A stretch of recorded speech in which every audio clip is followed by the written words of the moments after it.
Hi, Robert Mooneyham here, and I'm going to talk for a little bit today on the Dantzig Simplex algorithm. But before we get started, I want to give a little bit of information about myself. I'm a senior at FSU, and I'm graduating on May 3rd, so this is my last round. And before the end of the semester's out, I want to wish everybody a good semester, good luck on finals, and to point out that the reason that I chose this algorithm for presentation is one of my interests is with optimization, and I actually picked this algorithm up from game theory, and I've had an interest in it ever since. So there's no time like the present to learn more about it and talk a little bit about it. So sit back and relax, and I hope you enjoy the presentation. Dantzig Simplex algorithm, and we have four objectives in mind here. The first one is we need to review just enough linear programming to discuss the simplex algorithm. So we need some basic concepts and we need some basic terminology that make the algorithm easier to present later on. Then we're going to introduce and describe the simplex algorithm, including a subroutine that will be used to help drive the algorithm along. We're going to survey the performance of the simplex algorithm. Specifically, we're going to look at the worst case runtime and then the average case runtime. And then finally, we're going to talk about some applications of the simplex algorithm. And some of these are quite surprising and were actually unexpected whenever I was doing the research for this presentation. So, the simplex algorithm was discovered in 1947 by George Dantzig, and at the time he was doing work for the U.S. Air Force, and he initially used this algorithm to solve a problem of scheduling a crew of 70 workers to staff a shift. So he tells a story that at the time that he discovered this, that in optimization there was no concept of an objective function, which is what you're trying to optimize whenever you're solving a linear program. So the discovery of the simplex algorithm opened a lot of doors, and it led to a lot of insights in optimization. So what is a linear programming problem? Well, in a linear programming problem, we're seeking to maximize an objective function, which you can see here. We have the value of our objective function z is determined by this sum of products here, and I've introduced an optional variable here, and you'll see later on that this actually makes solving a linear program much simpler, because this will be zeroed out, and what will be left is this optional constant, and this will determine the solution. And maximizing this objective function is going to be subject to a set of constraints. And here you can see a set of constants b. You can see another set of sum of products here, and I've introduced some additional variables here on the left side, and these have been numbered according to the convention, the row number plus the number of columns. And what this does is this introduces us to a set of equations that have more variables than there are equations. And one of the rules of linear algebra is that if this system of equations has any solutions, then there's an infinite set of solutions. And what we've determined, and what we're going to see here, is that there is in fact an infinite number of solutions, and this number of solutions determines our set of feasible solutions. So what we have is a set of basic variables, and these occur on the right side of the constraint equations, and the variables on the left side of the equations that I've introduced are called the non-basic variables. Now, setting those setting those variables on the left side, or the variables on the left side are called basic variables, and the variables on the right are non-basic variables. So, setting all the non-basic variables to 0, this determines the values of the basic variables on the left, and setting those same variables to 0 in the objective function gives us what's called a basic solution. Now, if that basic solution is feasible, meaning that it's greater than 0, then it is called a basic feasible solution. Now,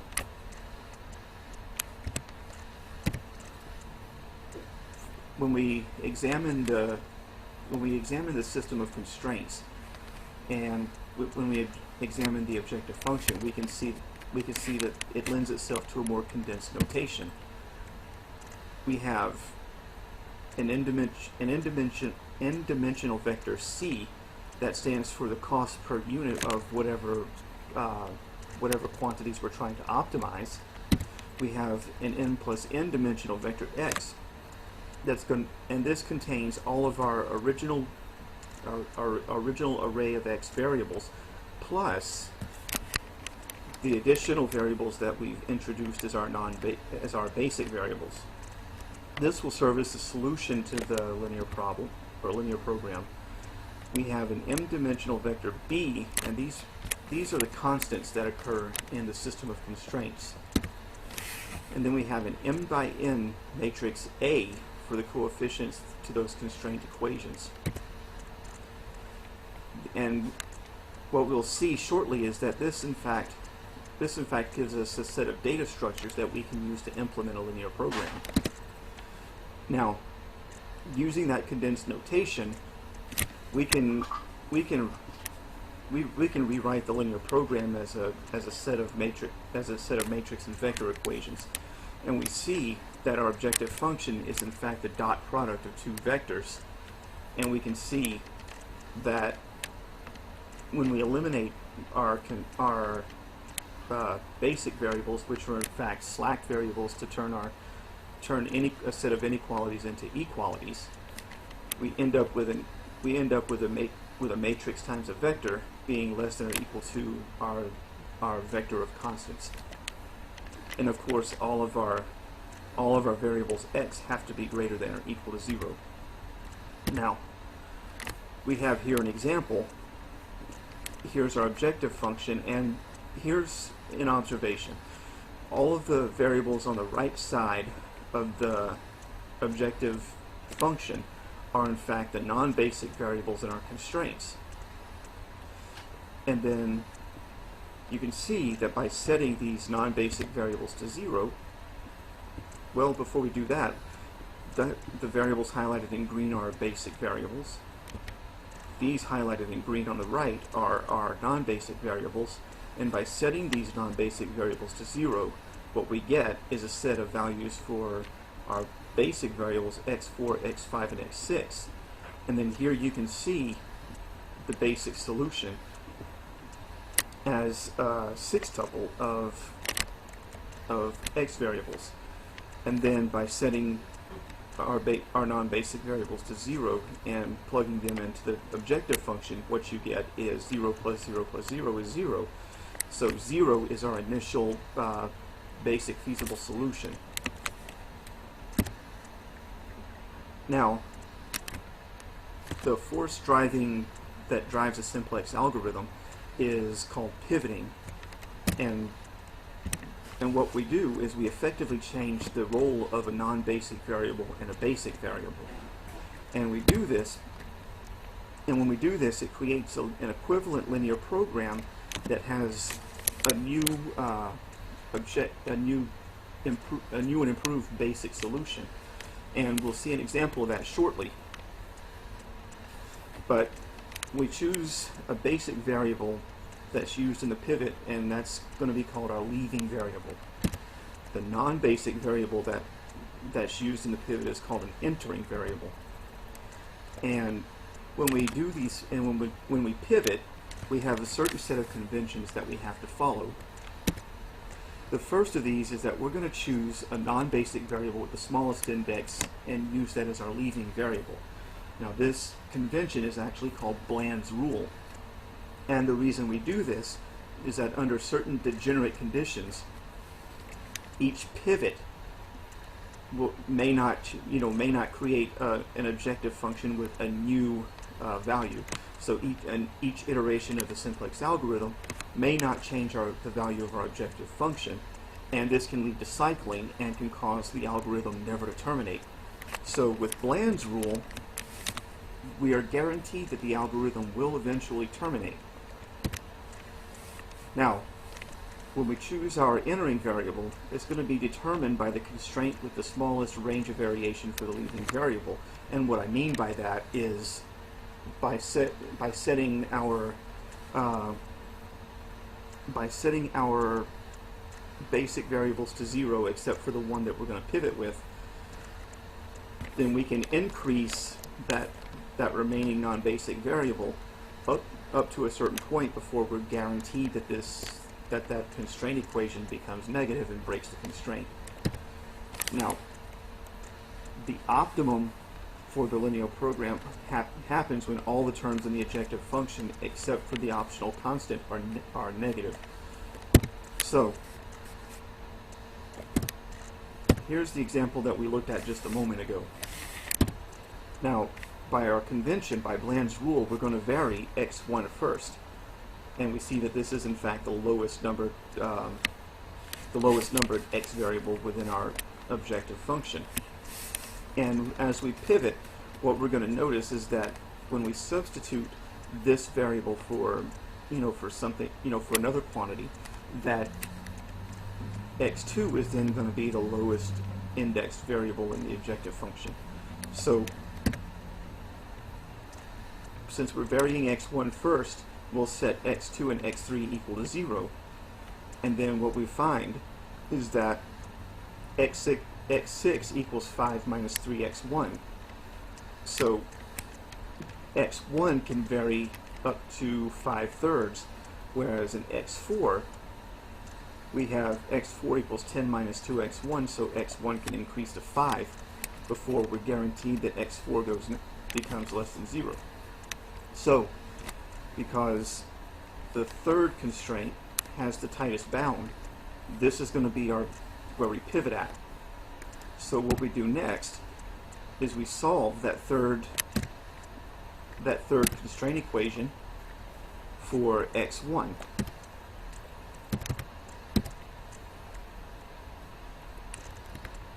Now, what we obtain is this equation here.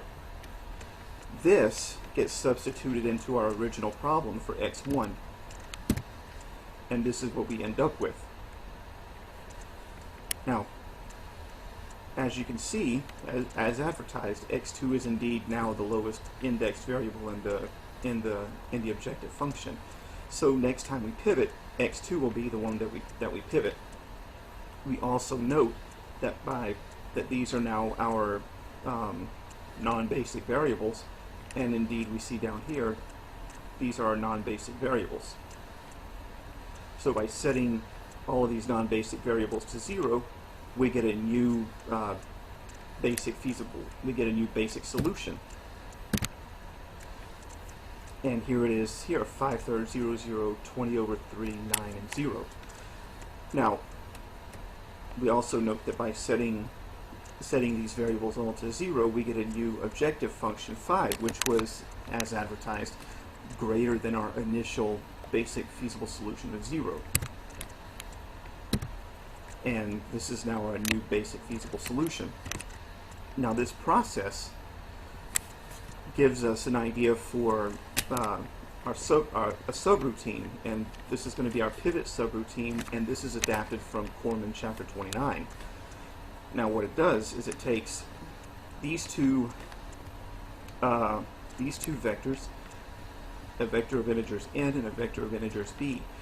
N represents a vector containing the indices of our non-basic variables. It's going to be an n vector And then vector b represents the indices of our basic variables, and it's going to be a size m vector, so it'll be an m vector. Then we have our matrix A, the constants from our constraints, this vector b. Here's our vector, the vector of our costs, c. Then we have this, our optional constant in the objective function v. And then we have these two integers, L and E. These represent our leaving variable index and our entering variable index, respectively. Now, what this subroutine does is we first calculate the new values of our entering of our new basic variable. Then we calculate the coefficients of the rest of our constraints, and then we recalculate our objective function here. And then finally, this notation looks a little bit opaque, but what it should be is that our new vector n is actually going to be our old vector n of non-basic variable indices minus our old entering variable index and unioned with the leaving variable index. So what effectively happens is the entering variable index is removed and the leaving variable index is added, and then the same thing happens in our basic variable index. The leaving variable index is removed from basic variable set, and then the entering variable index is added. So this actually gives a pretty good idea of how we can implement some of these. For instance, these vectors n and b can be implemented as bit sets, and they're small, they're very efficient to use. So, and all we're doing is flopping bits. Either an index is in n or it's in b, but it's never in both. So we also note that it returns this six-tuple, and what this six-tuple is in fact an instance of our linear program, because as we're going to see, a linear program can be completely specified by this six-tuple, and that is in fact what we're going to do. And this gives us another clue as to how we can implement this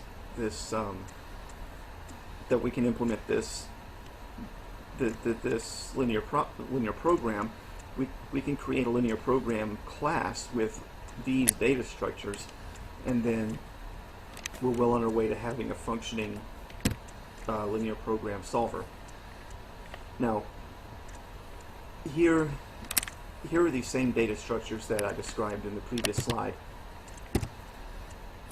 And again, n is our n vector of non-basic variables, and b is our n vector of basic variables. A is the matrix of for the coefficients of our constraints.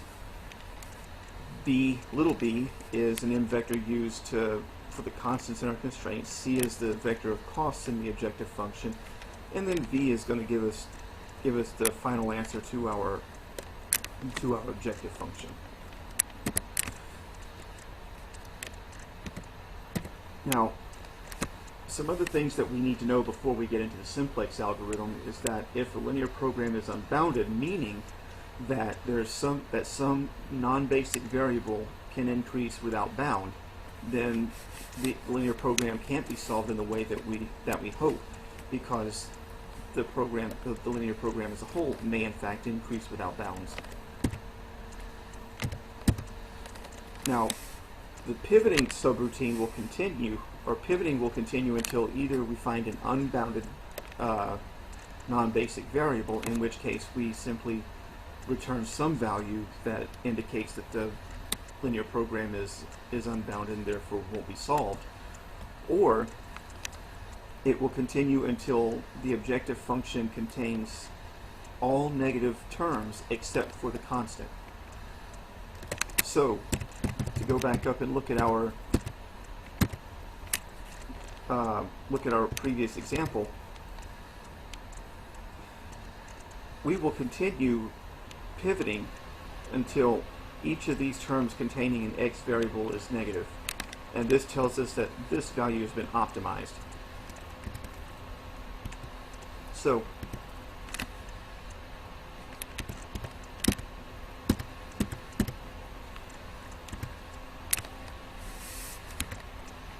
having gone through these basic facts, we're now ready for the simplex algorithm itself. Now, we have an instance of our linear program, and here I've taken some, instead of using the double bracket operator, I've simply declared a matrix class A of doubles. And then here we have these two vectors that we're going to use. We're going to use a delta vector to indicate how much our chosen our chosen variables can increase before the constraints are violated. And then this vector x prime is going to serve as our solution. So here's the main loop driving the algorithm, and this guarantees us that the constraints are always non-negative, and that our costs are always, and we always select a cost in index e such that the cost in our cost vector at index e is greater than 0, and this guarantees us that the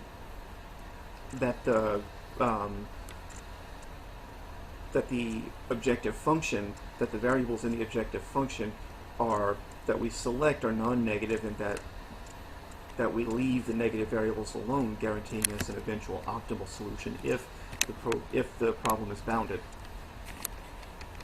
And then here we calculate the values of our delta vector to decide which constraint that we're going to pivot on.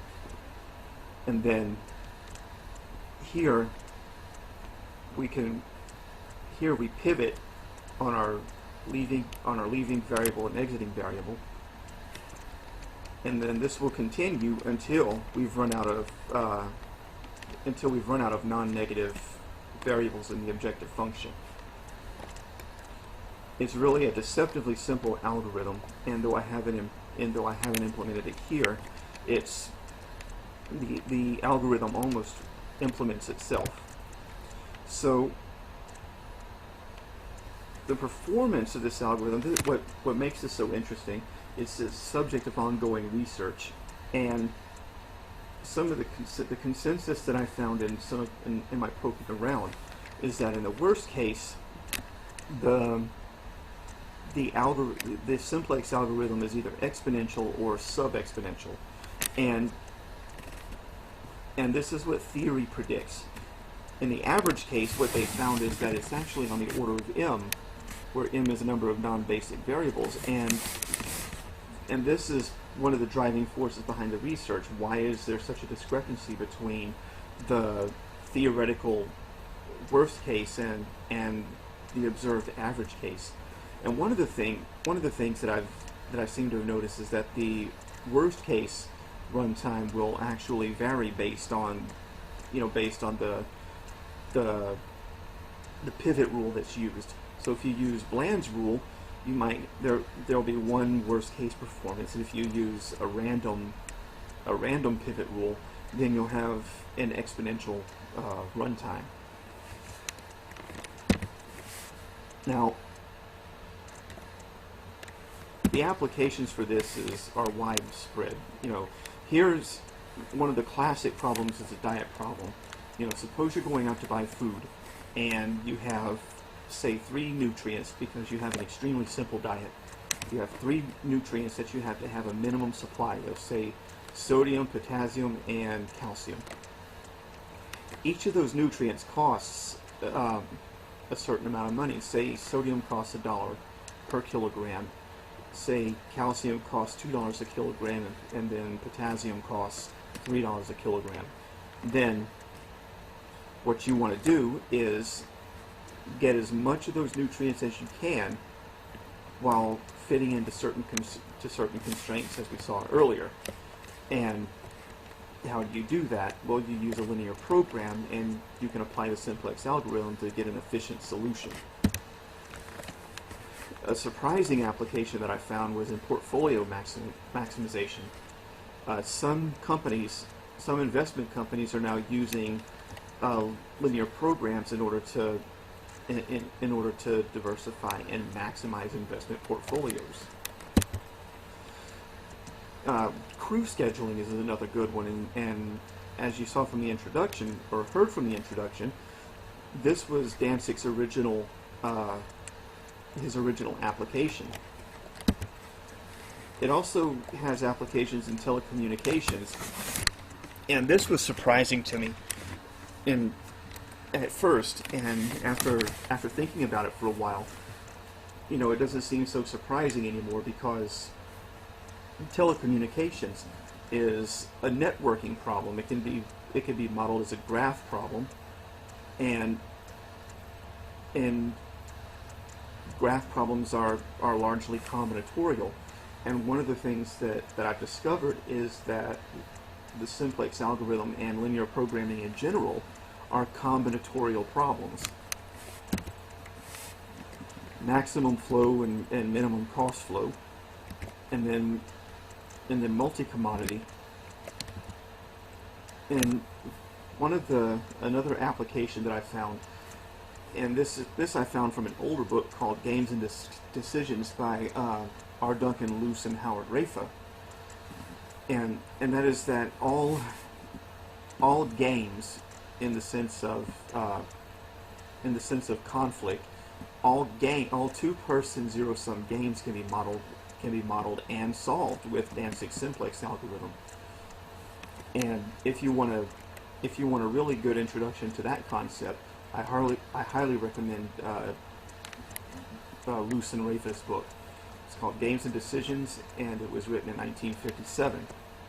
Now, this has been a very quick overview of the simplex algorithm, and there are some really good books out there that can go further. And the two that I highly recommend are here. The first one is Corman, in its introduction to algorithms, and we've used this book in several of our classes during our time at FSU. And in specific, it's chapter 29 of Corman, and the title is Chapter Linear Programming. The other book is Combinatorial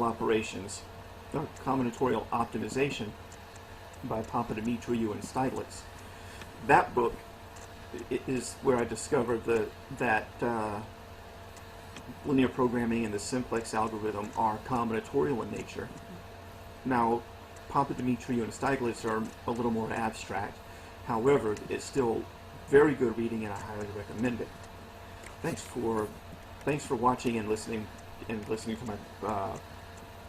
my presentation, and I hope you have a great rest of your semester.